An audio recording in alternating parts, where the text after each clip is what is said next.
benar kita akan berbuat gerakan-gerakan atau upaya yang azazi, yang mengurus masalah dari akarnya, saudara-saudara. Ya, kalau badan sakit, kita cari sakitnya apa, baru kita obati. Ya. Jadi saudara-saudara, kita mengerti secara garis besar, oke. Dan saya sudah perjuangkan berkali-kali. Karena itu yang saya yakini. Saya tidak percaya dengan teori-teori neolib. Katanya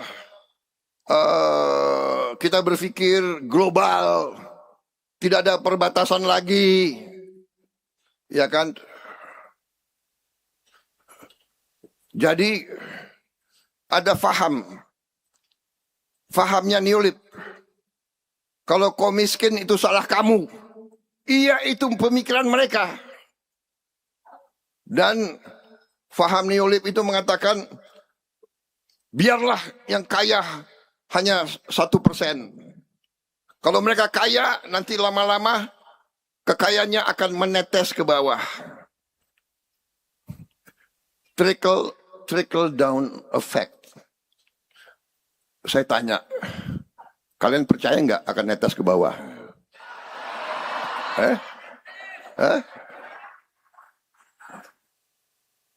Kalian percaya atau tidak akan menetes ke bawah?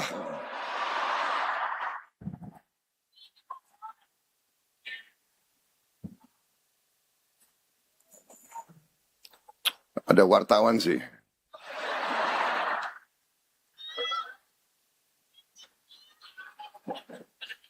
Saya ini lahir di Betawi, tapi saya asal dari Banyumas.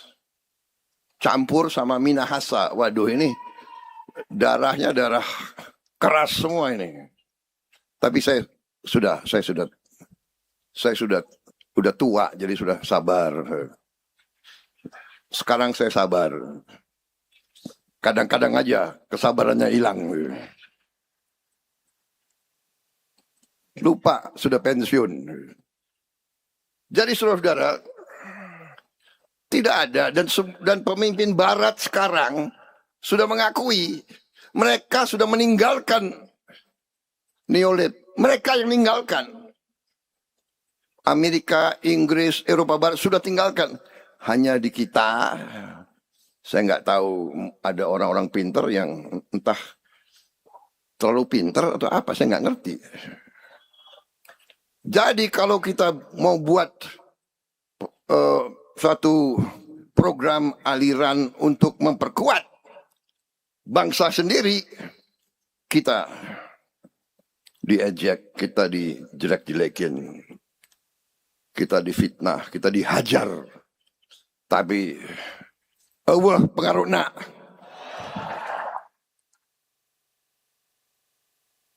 Saya katakan Allah pengaruhna. Kita jalan terus, saudara-saudara kalian. Kita tidak ragu-ragu, saudara-saudara kalian. Kita berada di jalan yang benar. Kita berada di jalan pendiri-pendiri bangsa kita. Kita berada di jalan yang lurus. Membela rakyat, kehormatan bagi bangsa Indonesia. Membela rakyat, kehormatan bagi setiap patriot. Saya tidak akan ragu-ragu. Saya akan terus untuk membela dan memperkuat bangsa Indonesia dan rakyat Indonesia, saudara-saudara sekalian. Saya minta kesabaran, saudara-saudara.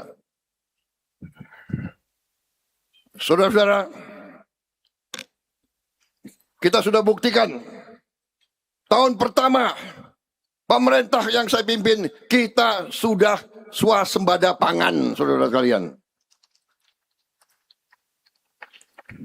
Kita tidak import pangan lagi, kita ekspor. Tahun pertama pemerintah yang saya pimpin, baru berapa hari yang lalu, kita launching B50, solar 50% dari kelapa sawit. Petani kelapa sawit ada di Indonesia. Minyak kelapa sawit di Indonesia.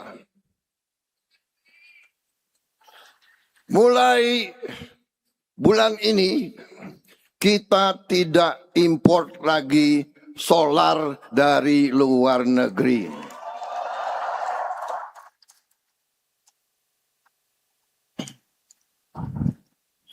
Dan profesor-profesor kita sekarang sedang mengembangkan bensin dari kelapa sawit. Etanol dari singkong, dari jagung, dari sorghum. Saudara-saudara. Jadi saya harap dalam 3-4 tahun lagi kita nanti juga bisa menghasilkan bensin dari tanaman. Berarti petani singkong akan hidup makmur. Petani jagung akan hidup makmur. Petani-petani di seluruh Indonesia akan berbuat yang terbaik untuk bangsa dan untuk keluarganya sendiri, saudara sekalian. Kita juga dalam 1 tahun pemerintahan kita sekarang sudah konsolidasikan semua BUMN kita menjadi satu dana kedaulatan, sovereign wealth fund, dana kekayaan kedaulatan. 1000 BUMN lebih kita jadikan satu, konsolidasi, nilainya adalah 1.000 miliar dolar, 1 triliun dolar Amerika. Kita sekarang adalah dana kedaulatan mungkin ke-5 atau ke-6 terbesar di dunia. Di dunia. Jadi jangan kita selalu pesimis, rendah diri, rendah hati. Harus, jangan rendah diri.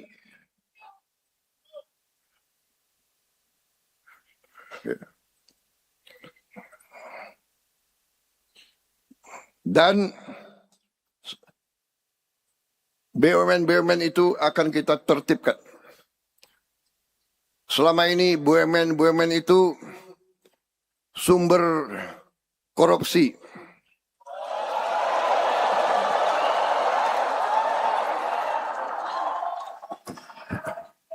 Saudara ingin presidenmu bicara apa adanya kan?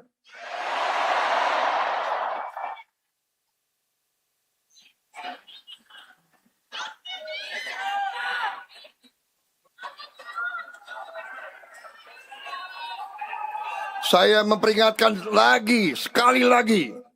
Untuk sekian kali lagi saya bicara dari dulu. Hai para koruptor, sadar diri.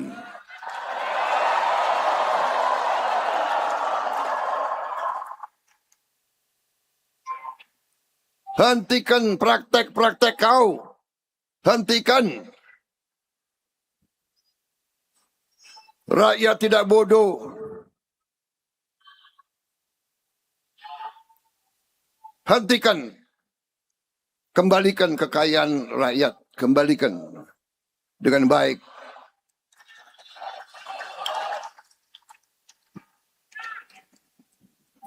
Kita bangsa pemaaf. Tapi rakyat butuh keadilan. Rakyat butuh kesejahteraan. Rakyat butuh sekolah yang baik. Guru-guru butuh gaji yang baik. Dokter-dokter, perawat-perawat butuh gaji yang baik. Tentara dan polisi butuh gaji yang baik. Supaya mereka tidak meres dari rakyat.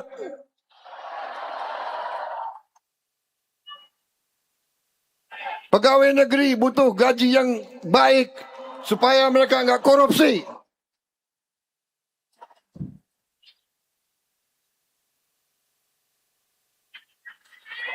Percayalah, mari kita bersatu semua unsur. Kita berbeda,